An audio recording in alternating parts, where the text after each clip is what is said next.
I think it started. Yeah. Okay. So I think we'll start with the session. Good morning, good afternoon, good evening, whichever part of the world you are in. So welcome once again to happy hour of coaching session. And I'm really pleased to have Kiran with us today. And Kiran is going to talk about a topic which I'm pretty sure all of us are excited about. All of us are keen to know about it. And the topic is about can AI really help us in technical agility, right? Or to basically enhance technical agility. So Kiran is a senior technology professional and he has got a passion for AI. And yeah, in fact, I happened to meet him last week only in one of the events in Bangalore, where obviously he had another topic to talk about. I'm pretty sure it will be a good knowledge sharing session for all of us. It will be a good, exciting hour of learning. And without any further delay, I will hand it over to Kiran to take it forward from here. So Kiran, the stage is yours. Please go ahead. Uh, Thanks a lot, Ashutosh, and thanks again for giving an opportunity to speak here. And yeah, let's start then. So this is going to be the topic: can AI help us to become technically agile? So if you see too many jargons in this, don't worry. So we'll try to make sense of it word by word. Before going any further, let me quickly introduce myself. So, my name is Kiran Kashyap. You can call me Kiran, and I'm in this agile world for the past close to 7 years, and this in this industry for the past 11 years. And so my passion is agile, technical agility, DevOps, anything around this. I like to learn and share. And apart from work, I have co-authored a couple of books. One is TDD for Java Spring Boot microservices and metrics for agile product teams. And I also like to blog. I've written a few blogs on agile, Kanban, a few other topics. And I'm also an open source contributor. I've contributed to a few things for NPM, and I've created npm library uh, where you can create a backlog from all the where you can get all the backlog from your Jira if you have multiple boards, and you can talk about it later if you are interested. And yeah, and that's about me. And I've spoken in a few conferences before. And all right, so that's about me. And I love to play badminton and I like to travel. So yeah, so before we talk about Gen AI and technical agility, how it works together, so first let's try to understand what Gen AI is. So Gen AI is the short form of generative AI, and yeah, what AI is nothing but artificial intelligence. I think we all know that artificial means something which is not natural. Natural, I mean, which the intelligence which we human beings have, and that's called as natural intelligence. And let's say if the same thing we can get it through a computer, or through a computer, then we call it as artificial intelligence. Now, what is generative AI? So we already know what an AI is. Now, what exactly is generative AI? So we have a set of data, and the AI is trained with a lot of data. And with that existing data, let's say I ask the AI to give me something else, so it generates a new content with the existing data which it has learned. And yes, that's all what generative AI is. And and what AI, and the main difference between AI and AI product, or we say, and just a normal software product, the major difference is AI is predictive. So it's not always 100% correct answer. The AI will always give you a predictive answer. It can be sometimes 70% right, 98% right. So similarly, generative AI, what it does is it creates a lot of probably options, and then it gives you the closest option which is right. And even word by word in generative AI, you see when you ask a chat GPT or uh, Gemini, all these are examples of generative AI. If you have observed, it gives word by word. So it predicts the first word, and the next closest possible word it predicts. And that's what is generative AI, and nothing else. And let's move on now. What is technical agility? So before we move to understand technical agility, let's understand what is technical agility. I think we are all agility. Um, we are all interested in agility. Most of you know what is agile. So just telling you again. So it is just literal meaning is it's just nothing but ability to move quickly and easily.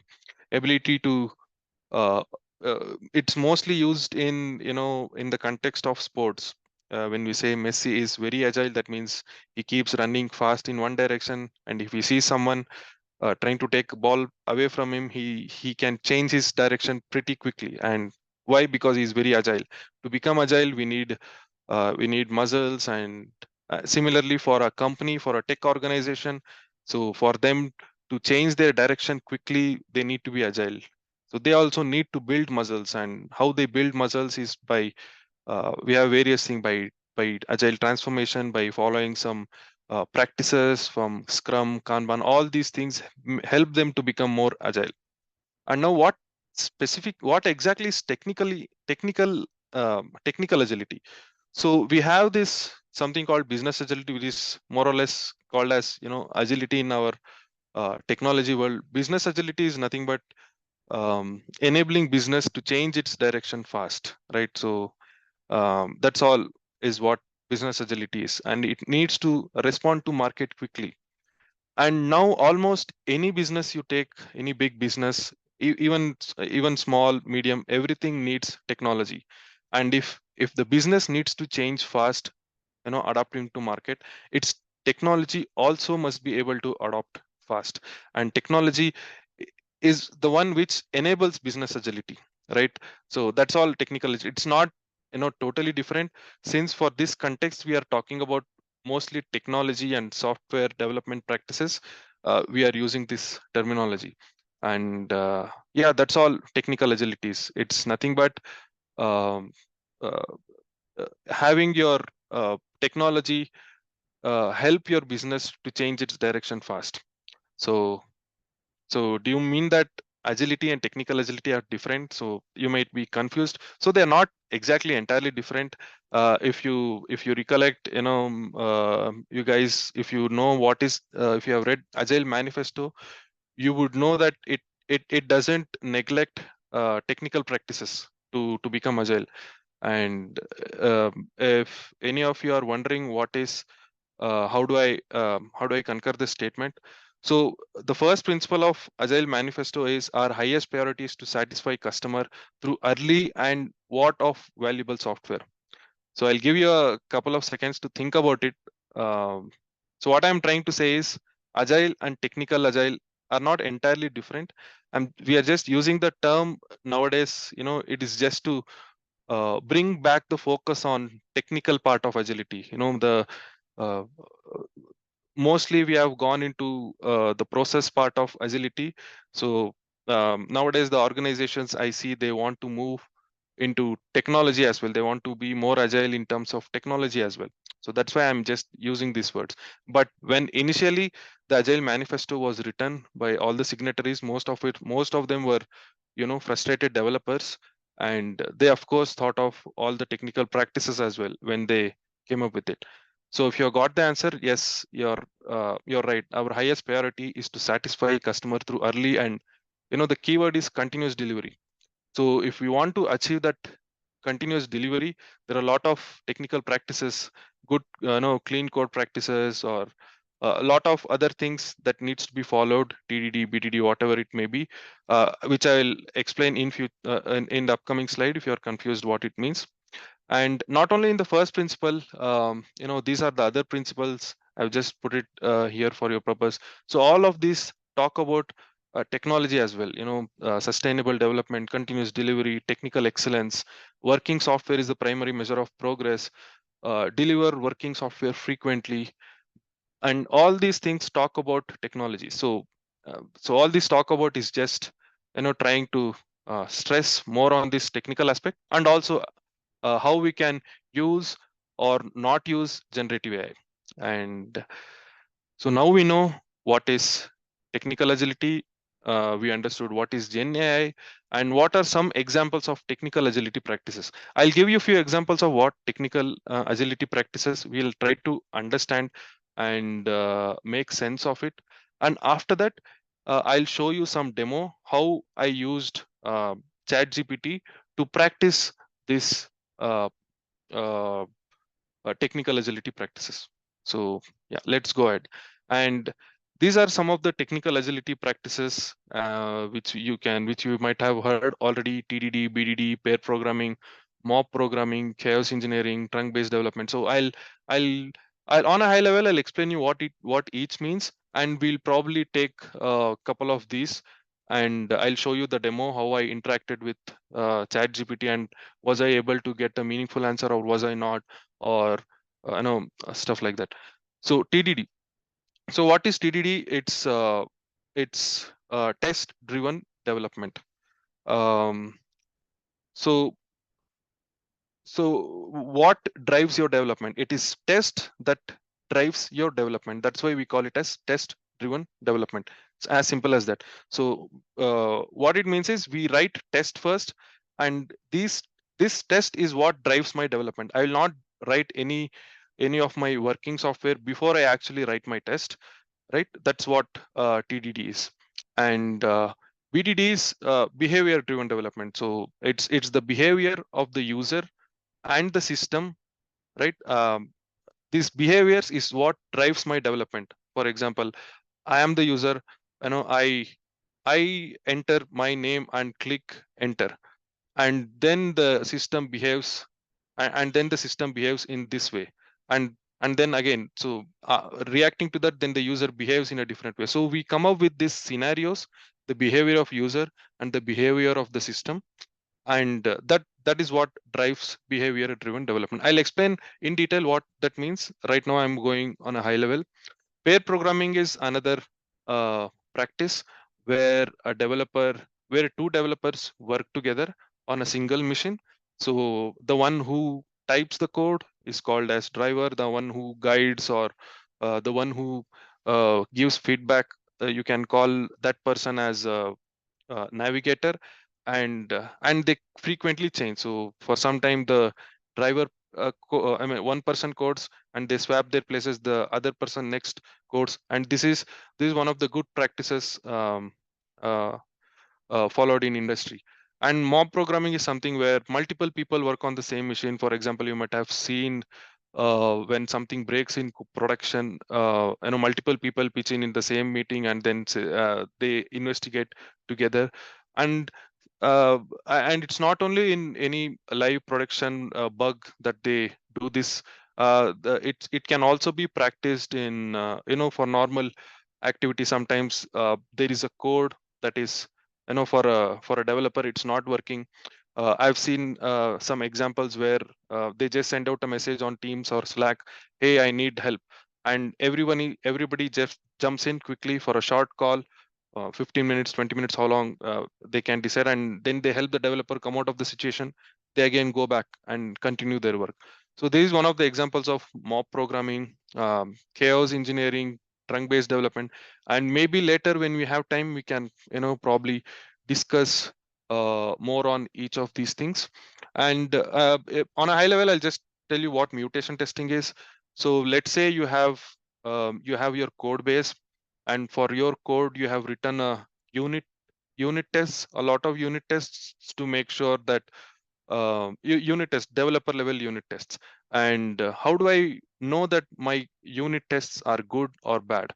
So there is this practice called as mutation testing. So what it does is, it deliberately changes your code, your production code. For example, if there is any equal to sign or less than sign, it changes to something else, and then it runs your tests. So basically, if your tests pass, then there is something wrong. Ideally, when you change something in your code, your tests should fail. So mutation testing, what it does is it tests all such scenarios and gives you a report of how many of these mutants your your test suite caught or it did not caught, and you can take a decision how good your unit tests are written, how bad is it, and that's what mutation testing is. So for in this particular session, we are going to talk about TDD and BDD. So I'll I'll explain you a little detail about TDD, what it means. So what TDD is, first I write test, just one test. Just focus on the red part right now, the red color which you see. So first I'll not write any of my production code. What I'll do is first I'll write one test and I'll run the test. So basically the test will fail because I've not written any code to make it pass. So now since the test failed, now I'll pass it on to the developer, and the other person will write the code to make the test pass. I'll just write the enough code to pass the test and nothing else. Now what I do, since the test has passed, so maybe the code is not good enough, I'll refactor the code. And then this cycle continues. So test, write a test first, run the test, it fails, then come write a production code, then make the test pass, refactor, keep repeating this cycle. This is how you practice TDD, right? And there are few rules of TDD as defined by Robert C. Martin, aka Uncle Bob. So he is also one of the signatories of Agile Manifesto. And these are the rules of TDD. So one is you're not allowed to write any production code unless it is to make a failing unit test pass. The red part which we saw. So first we have to write the test which will fail. And the next is you're not allowed to write any more of a unit test than it is sufficient to fail. So test, how many writes will I write? So I'll just write enough test so that it will fail, and I write nothing else. So one small piece of, and even compilation failures are a failure, right? And you're not allowed to write any more production code than it is sufficient to pass the unit test. Same thing as I repeated. So I'm just writing enough production code to pass the unit test, and I write nothing else, even though I may know what the rest of the feature is. I already know it may be very uh, what do you say, you may feel, let me write it just right away. So no, that's not what TDD says. You have to write only enough code just to pass the test, right? And what is BDD? So BDD is a set of practices which you do. So for example, let's say you have a user story with acceptance criteria, then you write that acceptance criteria in the form of given when then, right? And you store it in a feature file. So generally this language is called as a Gherkin language, and the event in which we come up with all these scenarios, it is called as three amigos, where one representative from product, one representative from quality, and one representative from developer. All these three come up and write scenarios. When I say scenarios, let's say the feature is calculator, and I write scenarios. I will not write something like, if I give two numbers it should add. No, I'll give specific scenarios. If I enter 2 plus 3, then the result should be 5. So this is how I write with specific example. When I write uh, given the calculator is on, when I enter 6 divided by 3, then the calculator gives me 2. So like this I write enough scenarios. And who writes the scenarios? All the people, or I mean the three amigos. That means the owner of product, the owner of code, and the quality. That doesn't mean others are not there, but these three are minimum required for making it, making calling it as a three amigos. And then there is we create step definitions. So what right now we have only written the scenarios in normal English, right? Maybe a Gherkin language is a little more syntax, but still it's more or less very close to normal human language. Now I will turn this into an executable code, and there are many libraries for that, like Cucumber, which will help you create a glue code, which we also call as step definitions. And then we review it. So how many given when then did I pass today? How many should I, how many is remaining? So we monitor it closely and continuously, and then we call some user story as done once I finish all the scenarios. So this is what is BDD. Now let's go to the main part. So I'll just summarize what we learned till now. We understood what Gen AI is, and then we understood what technical agility is. We understood a few technical agility practices. Specifically, we went a little deeper in both TDD and BDD, right? And yeah, so let's ask GPT. Let's see what I found out when when I experimented with ChatGPT and how it responded, right? So like I wanted an example user story to do this. So guess what? I asked ChatGPT itself, hey, please give me an example user story. So this is what it gave me: a social media platform. Um, right, title is post status update. As a registered user, I want to post a status update so that I can share my thoughts with my friends. And acceptance criteria is user can log into their account, the user can navigate to the status update action, the user can type and submit. So this is I'll just pause for a few seconds, you can read through it, and then I'll go with the next steps, what I explored you with ChatGPT. And this is a paid version of ChatGPT, which I'm going to tell you.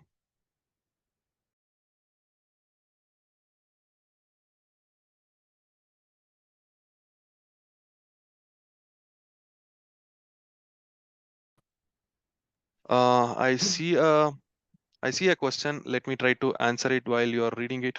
Who writes the test? Can you please repeat Gen AI? Sure, I'll sure repeat what Gen AI is while you all are reading. Gen AI is generative AI, right? So AI in so what it does is you have trained an AI with a lot of data, right? And with the existing data, and you ask some question, and you ask it for an image, or you ask it to write a blog. What it does is it generates a new content based on the existing content which it has already learned from. So that's all is generative AI is. I hope I answered your question, Venkatesh. And who writes the test? Anyone from the development team. So in uh, so anyone can write it. Either there is, if your question is in the form of is the tester who writes it, or is it a developer who writes it?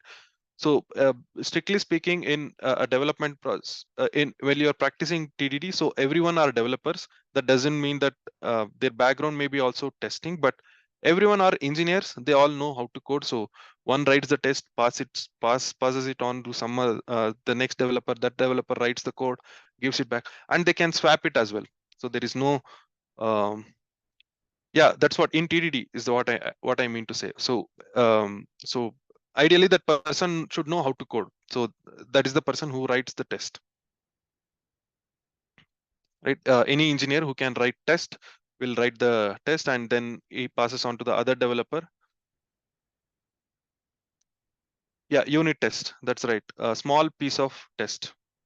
So how to convince a new team which is not used to TDD that it works and gives those benefit, any metrics? So I'll just park this question, Sharat. I'll surely answer that. We can discuss about it later. And it's a good question, and there is no right answer there. We'll talk about it. All right, coming back to the topic. So we all know now what we are trying to do is I'm taking a user story, and I'm trying to practice BDD from the chat GPT. Now we have a user story. So naturally, what is the next step in BDD? If you recollect, so next I write the scenarios, right? Yeah. So I asked it to give me, why did it go? Yeah. I asked this, above is my user story, which I want to implement. Give me scenarios in Gherkin language. So that's what I asked. So now ChatGPT has given me this scenario. So this is how a feature file looks like. The syntax is all right, right? So it has given me scenario. So user logs in. So scenario is user logs in successfully, given the user is in the login page. When the user enter valid credentials and the user clicks the login button, then the user should be redirected to their home page, right? This is one scenario. And for this story, it has written multiple scenarios. And is the scenarios right? Yes. So if you remember what I meant, BDD is behavior driven development. So given the when the user enters valid credentials, so this is a behavior driven by the user, and the user clicks on the login button, again user did some action, then the user should be redirected to their homepage. So this is how the system behaved. So here we are thinking about the behavior of the both system and the user. So this is the scenarios which it gave, and it gave even more scenarios. Do you see something wrong here? We already spoke about what BDD and what are the scenarios. I'll just give you a few seconds. Think about what can be wrong here, and then I'll show you what exactly is not right. I'll give you a few seconds, 5 to 10 seconds time.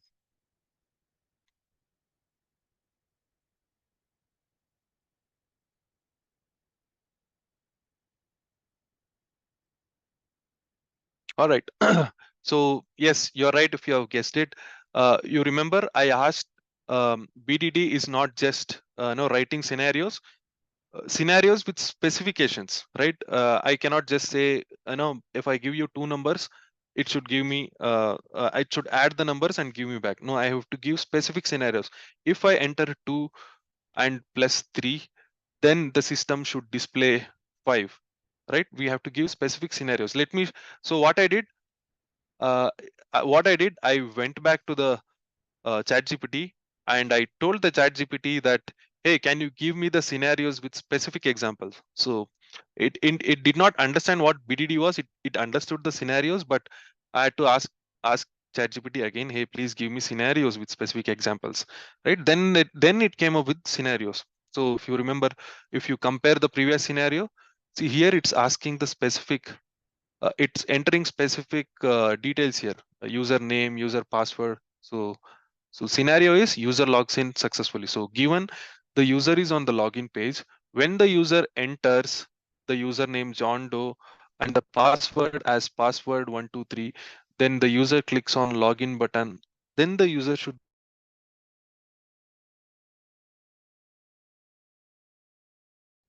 actual things which user will enter, not something vague or not just writing examples, writing specific example.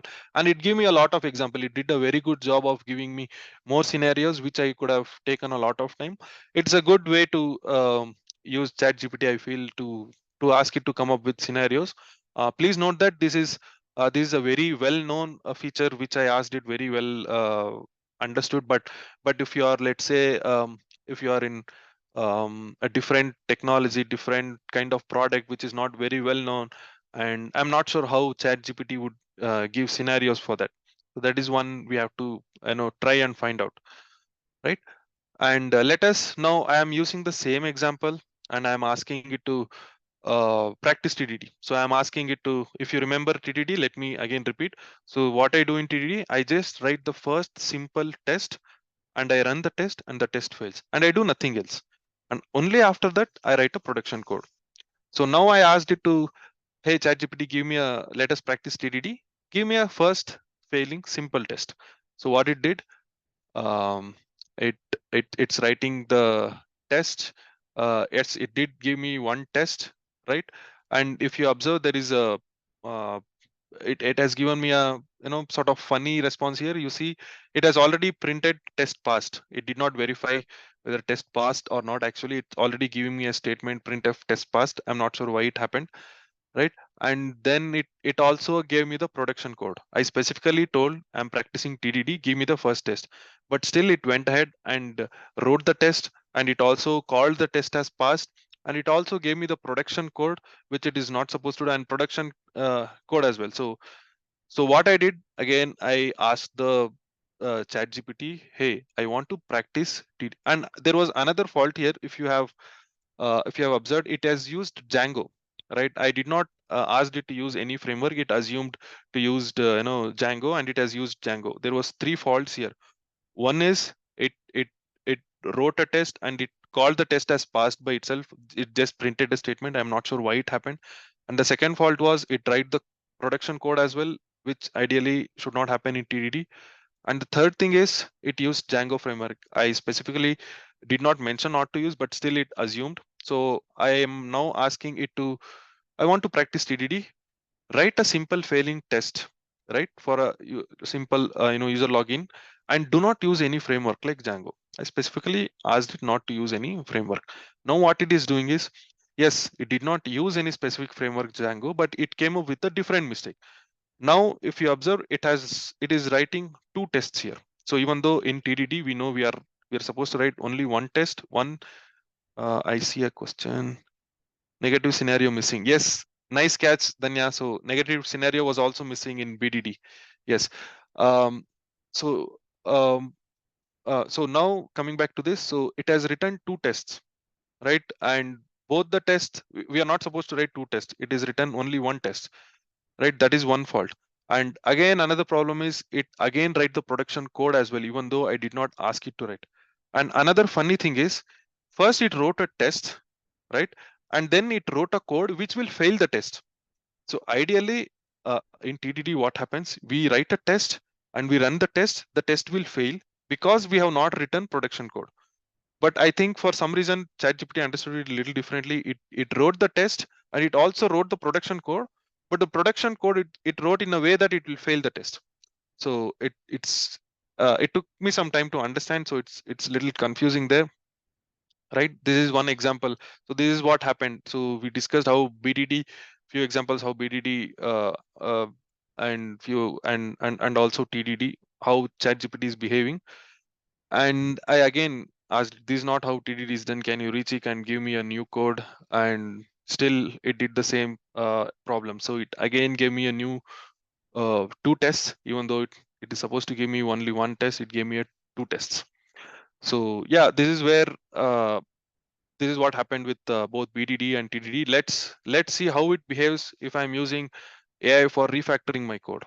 So you all know that there is something called as gilded rows. It's a in Kata. Typically, this is used for any for practicing refactoring. So this is a very well-known repository, and you can use it to if you want to train someone in refactoring and learn refactoring. This is a good practice. And I directly gave the code to the ChatGPT. Hey, this is the code. Please take it. And the objectives is to reduce complexity and improve maintainability. And that's what basically refactoring means. Let's see what ChatGPT came up with. So it gave me the refactor code. I copied the code and I what I did is I had initially you see on the left on this side. So this is the these are the results which I ran before the refactoring. I mean, these are the results which it should have ideally given. So this for my existing data, and this is the response of the code which was refactored by ChatGPT, right? So this is the code this is the result which I got from the data for the code which for the actual code, the actual refactored code. This is the result which I got from the refactor code of ChatGPT, right? So you see there are already missing. So it's already failing. In when you do refactoring, the behavior, functionality, everything should remain same. The only thing that should change is the code maintainability, readability, complexity. These are the things that is supposed to change. But it looks like ChatGPT changed the uh, behavior as well. So it's giving me different results, and uh, since I knew the result, I was easily able to check. And this is and what I did, I asked it again. So I'm getting the wrong result for the backstage passes and conjure data. I even gave the specific details where it was wrong. You see here backstage passes and conjured cake. So this is just a it is just a gilded rose is you can think it of as a product, and it has a lot of products inside that which it will sell. And this is some specific example there what result should give. So don't worry about what backstage pass means and conjured. So but I did tell ChatGPT, hey, there is something wrong in this, can you see what it's wrong? And then it gave me other result. Now it did do a good job correcting these two lines, but again it missed another scenario, even though I specifically mentioned that it was wrong, right? I see a question. Once the LLMs are fully developed with good data set, will all these issue be reduced? Even I don't know, Danya. We should see how it goes, because the example I used here is very well known example, gilded rose. This is generally used for refactoring purposes, and yeah, we should only time will only answer the question you have. We'll see. Even I'm curious how it goes. So please note that I'm not taking a side of AI or not taking the side of AI. I'm just showing you the result which I found. Um, all right. So this is all we saw. And while I was doing this research, I also uh, digged a little about what experts say about using generative AI for software development. So, since you're all agilists, you may know these folks: Jeff Sutherland, Robert C. Martin, Grady Booth. So, this is what their quotes were. And in general, my it's just my personal opinion. So the the hardcore, what you say, the software developers part of the Agile Manifesto mostly were inclined towards not using Gen AI. May not be, may not replace developers. It may just help them, to improve their speed, but it will definitely not replace developers, that much, because there is a lot of thinking for developers. It is not just writing a piece of code. There is a lot of thinking that goes behind. Developer needs to understand user, empathize with the user. There are a lot of other things that goes on, and many things cannot be replaced by AI. But we have some folks who are not that who did not have developer background. They feel that it is possible. They are more favoring AI, that it can help in practicing software development. So all right, so let's go to questions. And I'll answer the questions. First question, what Sharat asked: how to convince a team which is not used to TDD that it works and gives these benefits?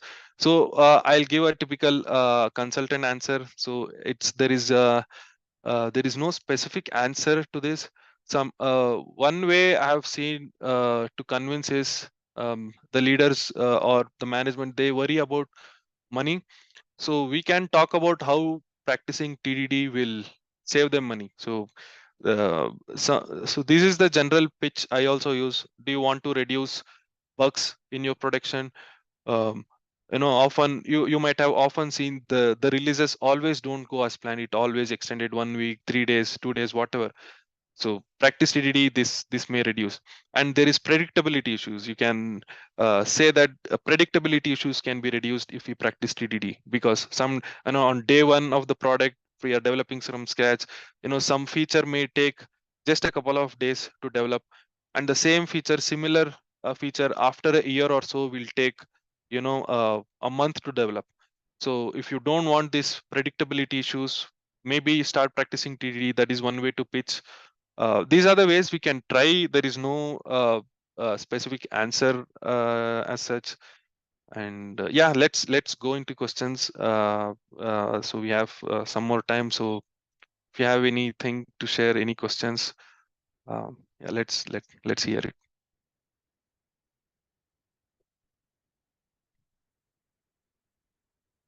Maybe participants, you can unmute yourself and ask questions. I mean, that would be better that a conversation.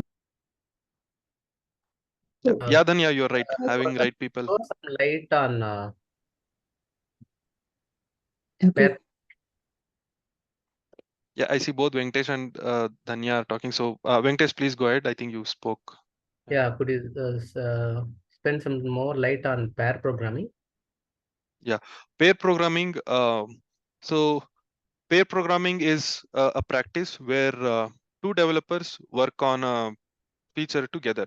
So let's say you got a user story or a feature, and one developer sits in his laptop and starts coding, and there is another developer who sits next to him, or he shares his screen through Teams, and gives him a feedback. So, and that guy is called as a navigator. So the one who writes the code is called as a driver, and then who sits and navigates him is called as a navigator.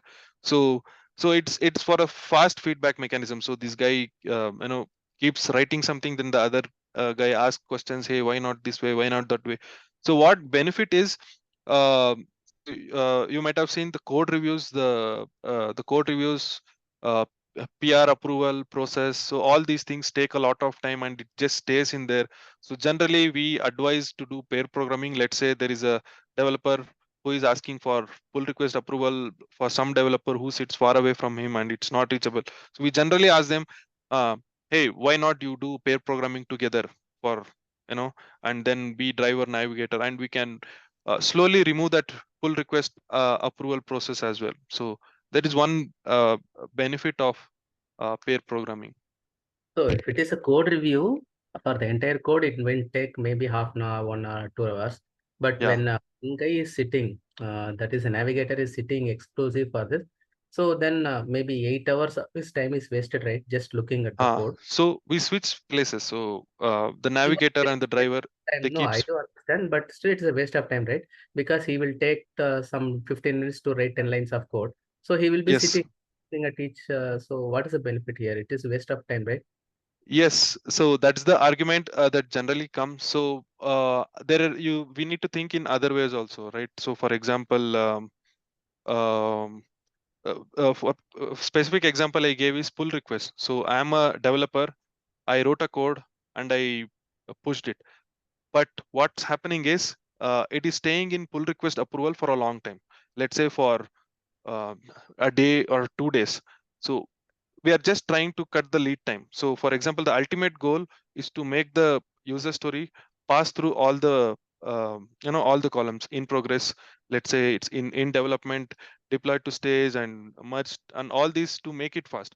So if I can cut down it by 1 day, 2 day, that is a big win. And now developers may say it is a waste of time. Yes, and that's a different issue. It needs a culture change as well. It's not just about um, No, I do uh, agree upon the cultural change, but when we yeah. have the capacity of three developers, one Yes. developer is doing the role of a driver, and other Yes. is not doing any work, so there is No, no. no activity, So correct? so it's not that other developer is not doing anything. So other developer is constantly giving him feedback. So earlier, what was happening?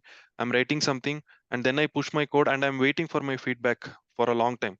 So right now, the other developer is constantly giving feedback. Specifically, if the pair programming is done by a junior developer and a senior developer, and and there is a good knowledge transfer. I see Vivek has also commented we save time also by avoiding review comments. Yeah, you might have seen, then some guy who reviews it gives a comment, goes back, and then by the time the guy who has actually developed sees the comment, by the time he see the comment, he might have even forgotten what he initially coded. And this goes a lot of to and fro.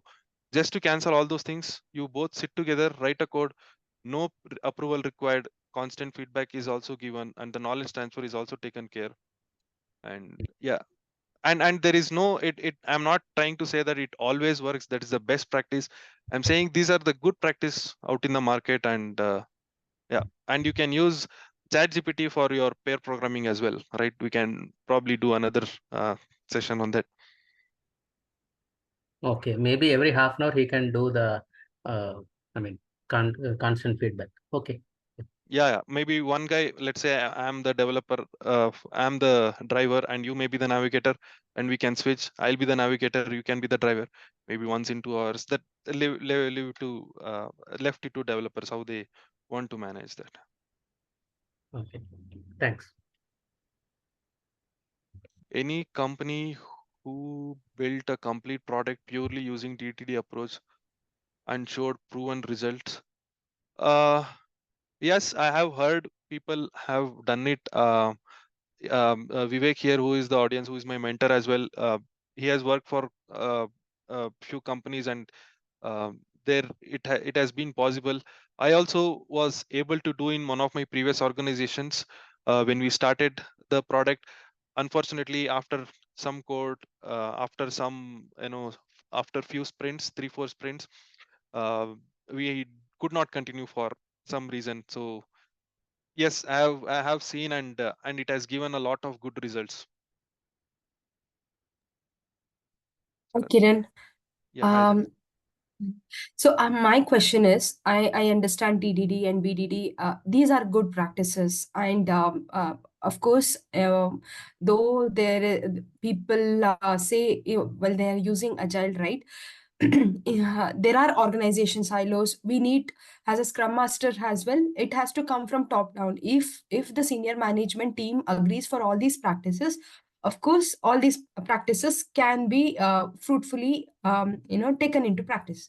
Now, Yeah. as a scrum master or as a development team member, I want to understand on which section of the software development life cycle it is good to get started. Okay, we have our sprint starting, we do our planning, and at what stage, like Okay, we will have to get started these practices.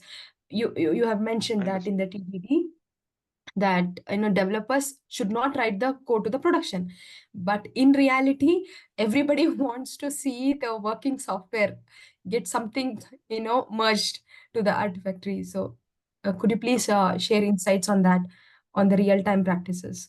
so I'm sorry if I missed any questions. Please unmute and feel free to ask. So I'll come to your question. So how, as a Scrum Master, how can I convince or help organization to adopt these practices? That's your question. Am I right? Yes, Yeah. plus in which Okay. stage of the In which development stage? life cycle? Yeah. Yeah.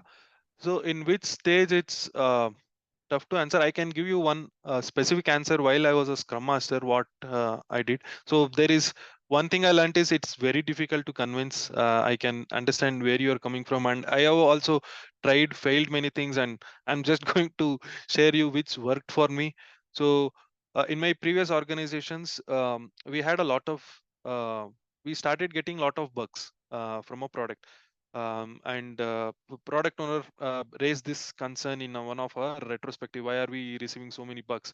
And I also asked developer, hey, we have the lot of unit tests, right? Still, why do we see a lot of bugs? So everyone came up with some uh, some answers. We can try this, we can try that. One of them uh, uh, came up with something called mutation testing, but they did not have enough time to go research on it. So I took the what do you say, ownership on how to I took the ownership of experimenting it. So I took the code, one of the code, and I just installed the library. We had JavaScript, so installed the mutation testing library there, and I just ran the mutation report and showed it to the team. That's all I did. And after I showed it to the team were sort of motivated, and they thought their unit tests were good. Then they themselves started writing good unit tests, and then it reached to our management as well. So the management saw, hey, this is cool. It looks really nice. Why don't we do a talk about mutation testing in our organization? And then it took off from there. So I'm just giving you an example which worked, but we have to try and see. Maybe there um, another example I cannot think of, but at which stage of development, I'm not sure. Maybe retrospective may be a good place to start with. Maybe some action item we can take from there, and then take it to the organization. Okay. Okay. Thanks, Kiran. Thanks. Yeah, Kiran, regarding the three amigos, Yeah. when is it planned during the refinement, or when, and what is the output of it?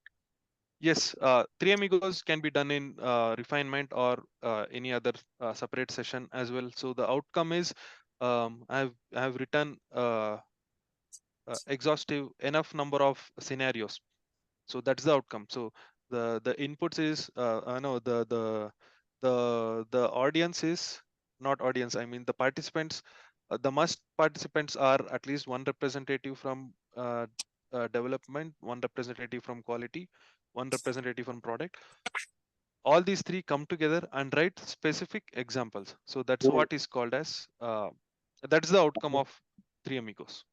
So that forms a part of the user story with uh,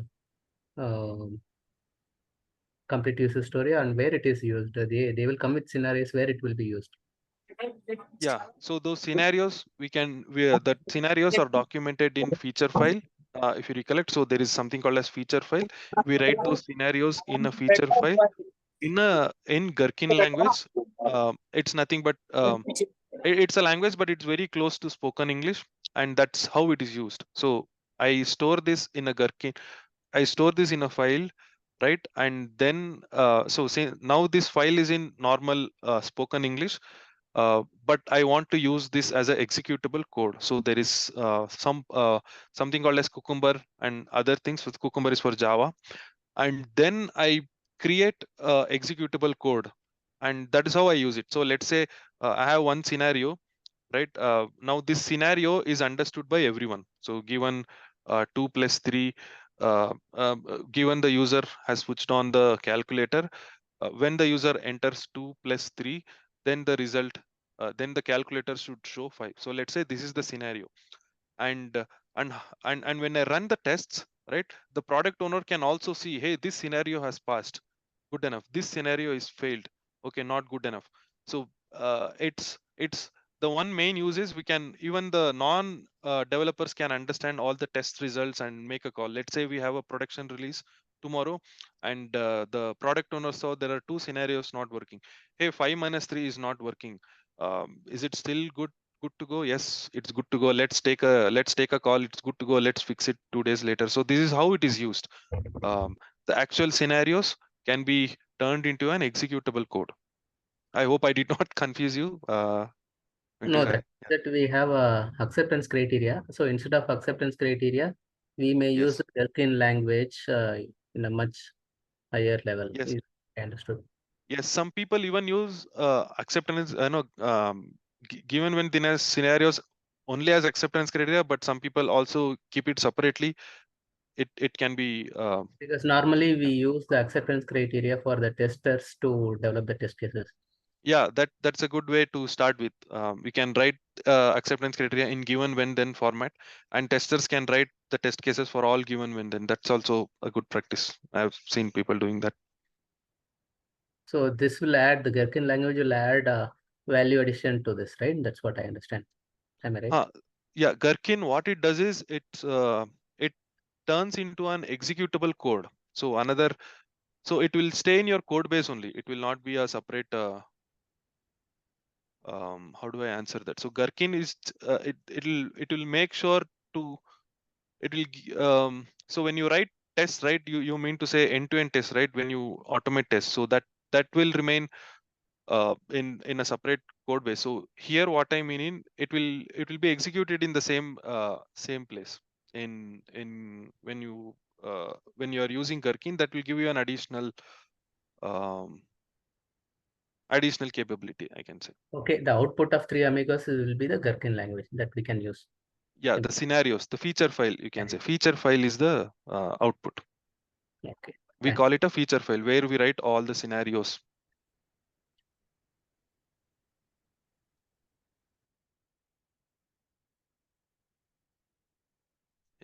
Anyone else? Any other questions? So there's a question from Sharath actually. I think it is more about metrics. Okay. So he's saying What what kind of metrics? metrics you have tracked. Yeah, I think that's the question. Metrics for what? Yeah, Sorry, Sharath, if which? you can just Sharath, if you can just specify a little bit which metrics you're looking for. Hey, hi Kiran. Yeah. Thanks Astush for facilitating this session. Kiran, my question was more towards when we execute these kind of practices, right? Usually management looks for, or even from my side, I look for what metrics I can track so that I can ensure things are working perfectly, right? Okay. So in your case, or Vivek, whoever, what kind of metrics you use to track to ensure that TDD is working for you and you are able to So show those metrics to management? yeah. So generally, as let's say if as a consultant, if I am so they come up with the problems. So we have release issues. We are having a lot of bugs.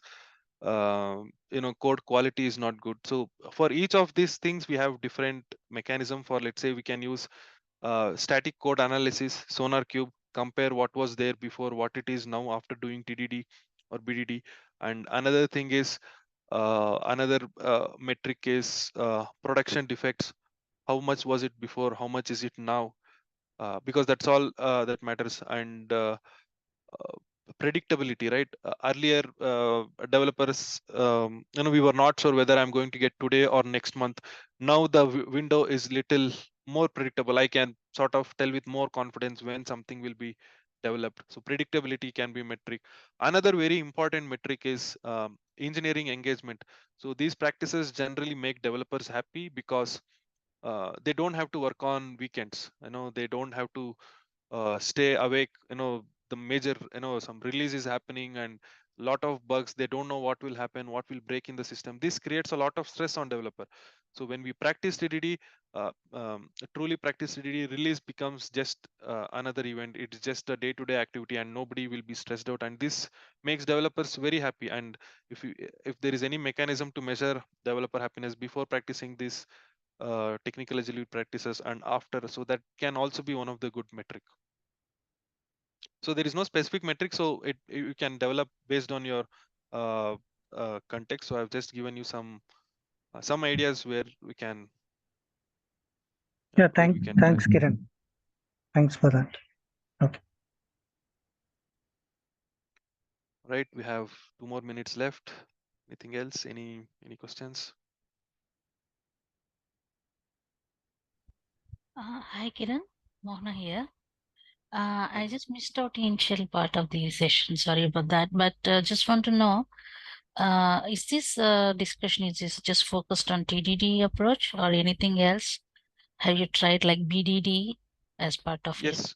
Yes, we discussed about TDD, BDD, pair programming, refactoring. So how we can leverage Gen AI to practice these um, technical agility practices. We saw through few demos, and now we are in Q&A session. So people seem to be more interested in TDD and they're asking questions. So yeah. Okay, yeah. Apart from these approaches, any areas that we can just go ahead and apply Gen AI just like that in testing? In testing, In a broad spectrum, I could say. I've not specifically testing. I've not explored it much. I mean, it's a very open. So maybe if it's more specific, we can um, specifically Okay, let testing. me I've put not. it in this Yeah. way. What are the other areas that you have tried or implemented the Gen AI that we can, this is the area we can go ahead and use it apart from TDD. Just want to know. Yeah, that's. I think they claim we can use it for anything. Right from creating content, creating an image to creating a music or anything though. So they claim everything. So personally I have not used that many. I have used in maybe creating content and understanding. Instead of googling something, sometimes I use ChatGPT, and this technical agility practices I've used ChatGPT. um, yeah, that's all.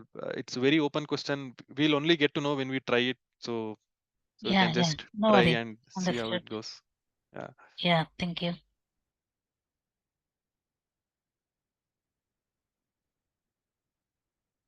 All right.